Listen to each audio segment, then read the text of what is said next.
Medal of Honor in 1882, and after he retired or left the military, he went on to become a blacksmith, and he worked for the Homestake Mining Company, which I believe is on your ID sheet, is it not?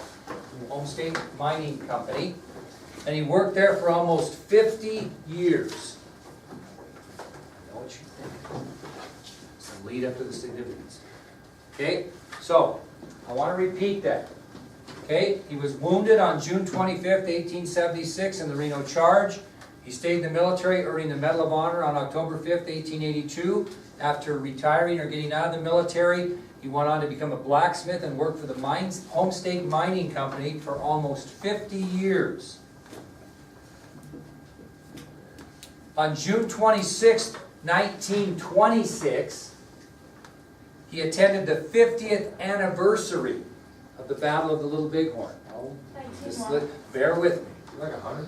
He attended the 50th anniversary of the Battle of the Little Bighorn on June 26, 1926. He attended the 50th anniversary of the Battle of the Little Bighorn.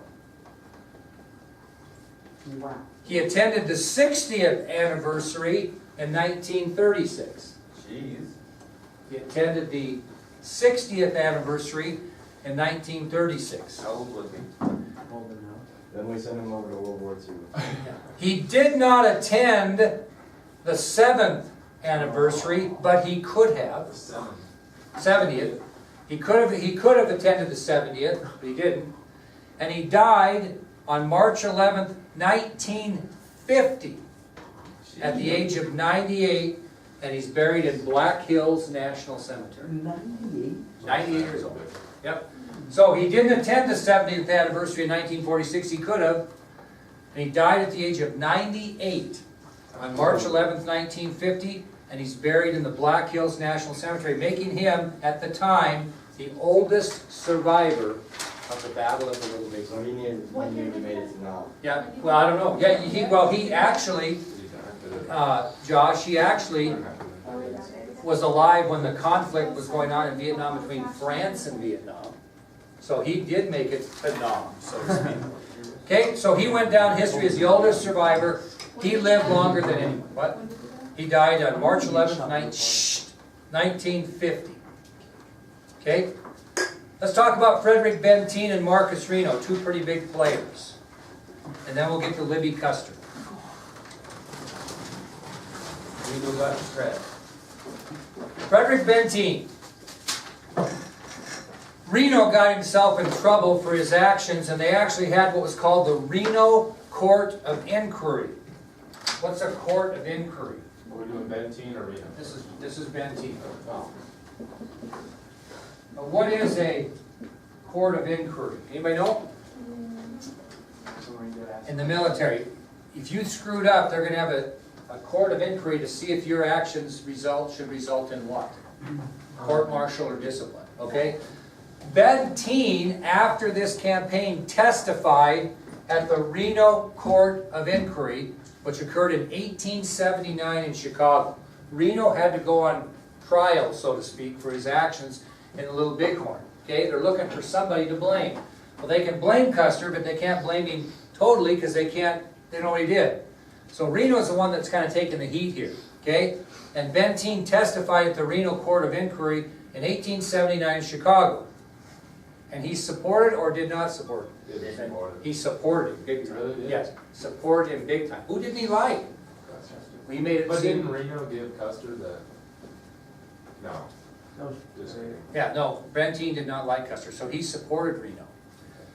After that, he was appointed Major of the 9th Cavalry. That happened in 1882. Benteen was appointed Major of the 9th Cavalry.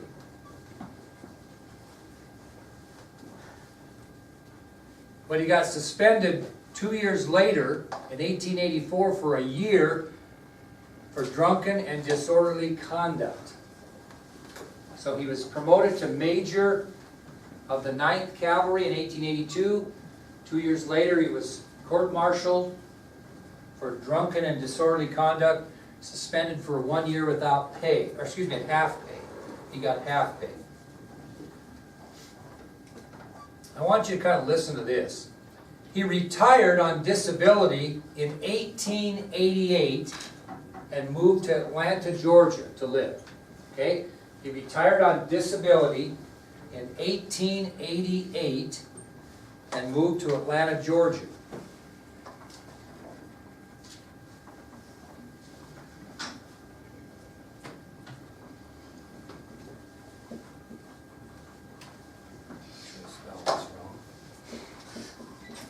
He was promoted in 1890 to breveted brigadier general.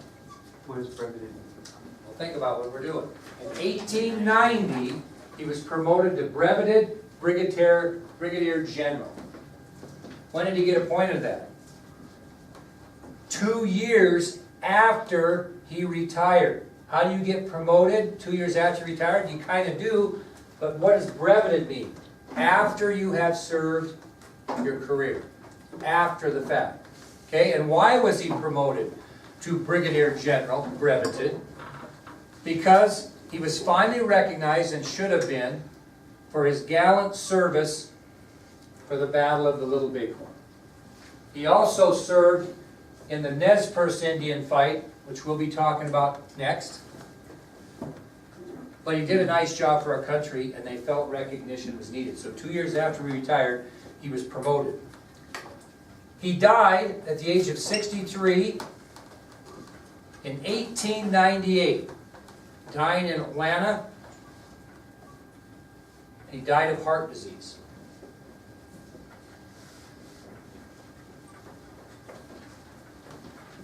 Where do you think he was originally buried? In Custer down. Oh, good guess. Where did he die? He was buried in Atlanta, but then they dug him up and re-entered him where? In 1902.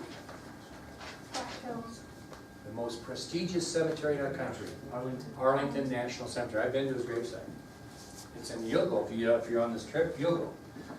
Okay, so he was re-entered into Arlington National Cemetery in Virginia in 1902. So, okay. Right. So they just like left after that. After Thanksgiving came, they just like retreated. Did they just stop caring about whether the Indians were? Like, did they just stop Well, trying to put them back on their land? That's a very good question, and we're going to move on to that next on what happened. Yeah, this is the last Oh, hey, section. speaking of that, just being right, back at the state days in South Dakota, there's this kid from Little Wound. He's 7'1", and he had the first ever, like in South Dakota in tournament play, I guess, for quadruple double. Oh, really? In it, yeah, he's 7'1", he's just, you know, an athlete. Monster. Well, he's not cute, he's like really athletic, and they're pretty good. Interesting. Hopefully go on that environment place. Anyway, Anna, this just to end with Custer. What happens? You have other Indians like the Nez Perce, but I will tell you this. This was the beginning of the end, because when they slaughtered Custer to a man, what do you think the military's philosophy was on these Indians? Kill them all. Yeah, I mean, tell you, they went after them. Yeah. So when they figured out that they were big targets, where did they go? Reservations, quickly. Few holdouts. Crazy Horse was a holdout. Sitting Bull, not kind of, but not so much. They were holdouts. But they pretty much, this was the beginning of the end. This great victory was the beginning of the end, which we'll talk about. Let's talk about Reno. Reno had a pretty difficult time after this battle. Pretty difficult time. Matter of fact, I'm going to save that for tomorrow. And I'm going to tell you about Libby Custer. I want to talk to you about a couple other things here that are important. Because I've had some questions.